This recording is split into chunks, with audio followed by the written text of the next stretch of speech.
Okay, we're going to look at page 299, number 7, A and B. So for number 7, here's the question. Okay, so you've got, zoom in a little bit here. You got vectors A, B, and C, where A is 2/3 of B, and A is also 1/2 of C. So there's a relationship there between the three vectors.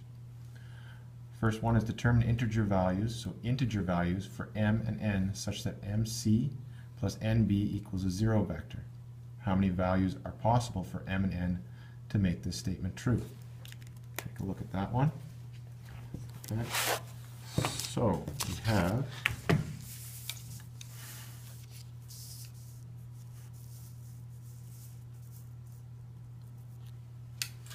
back out here a little bit. Okay, so we have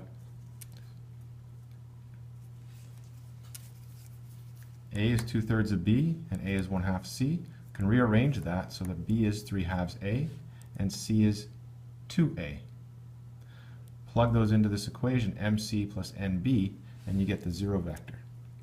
Okay, so we've got to figure out what this M and N are, but they have to be integer values. So we plugged our new expressions in for B and C so that it's all in terms of A. So M times 2A, N times 3/2 A equals a 0 vector. What I did here was I multiplied everything by 2 so that I could get rid of the denominator 2 here. So I have 4MA plus 3N times A equals a 0 vector. Okay, and I factor out the coefficients, so the scalars of these two. So I have 4m plus 3n times vector A equals a 0 vector. This all represents a scalar. In order for a scalar times a vector to equal the 0 vector, either vector A must be 0 or this scalar must be 0. So let's assume that A is not 0. So 4m plus 3n equals 0. This can be rearranged so that m equals -3/4 n. Okay, so let's try some values. Let's try a value for n. Okay, so n equals 4, m equals -3. Okay, so if n equals 4, the 4's cancel out here, and you get m equal to -3. Okay, so as long as n is a multiple of 4, then this denominator will divide into n. Okay, so if n is 4, 8, 12, it will divide in there, and then you'll have -3 times an integer, which gives us an integer. Okay, if n were 2, well, then it wouldn't give us an integer. Okay, we'd end up with m equal to -3/2. So as long as n equals an integer, a multiple of 4, then m will be an integer. Okay, which basically lets us know that there are infinite possibilities for this.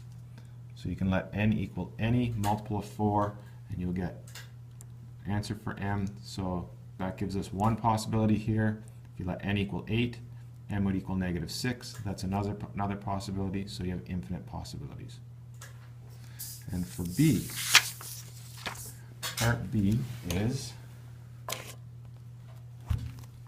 same sort of idea, but only it's dA plus EB plus FC equals 0. Okay?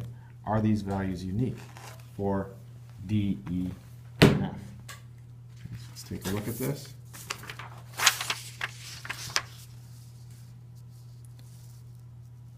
So dA plus EB plus FC equals a 0 vector.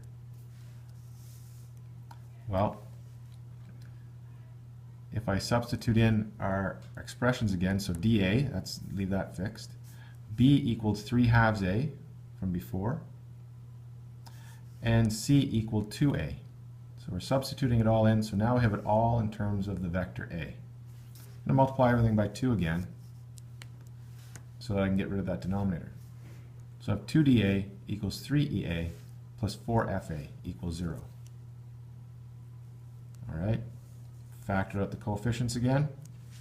Okay, so 2D plus 3E plus 4F represents a scalar times a vector equals a 0 vector.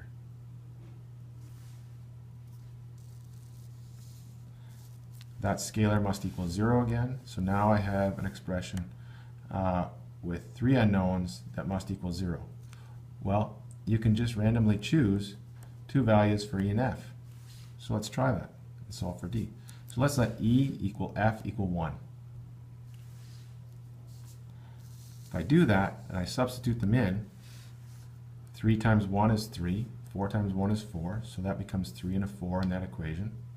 2D plus 3 plus 4 equals 0. 2D equals negative 7, and D equals negative 7 over 2. Problem with this is the question says integer values.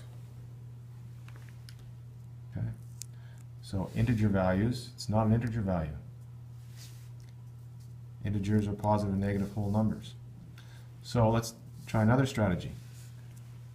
If I look at this this equation here, 3e will not always be an even number. 4f will always be an even number, and if I'm dividing an even number by 2, I will get an integer. So somehow I need to make this part equal to an even number so that when I divide by 2, I get an integer. So if I pick 2 for e and any other number for f, 3 times 2 is 6. 6 plus an even number is an even number. Divide it by 2 and I will get an integer. Okay, so let's try that. So let's try e equal to 2 and f equal to 1. Okay, if that's the case, then 2d plus 6 plus 4 equals 0, and we get d equal to negative 5 in the end. So that works. The question says, is this unique? Unique means, is it the only solution?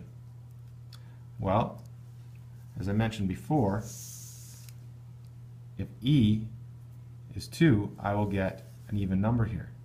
What about if e was 4? 3 times 4 is 12. 12 plus 4 is 16. That's an even number.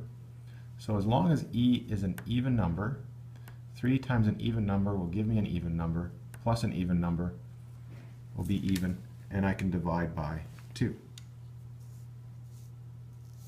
Okay, so let's check that out. So if I do that, I get that e equal 4 and f equal 2. I will get d equal to negative 10. So I've got different solutions that work. I've got this one, e equals 2, f equals 1, d equals negative 5. And I get another solution, e equals 4, f equals 2, and d equal to negative 10. Okay, since they're not the same and they both work, then there is no, it is not a unique solution. There is not just one. And that's it for number 7.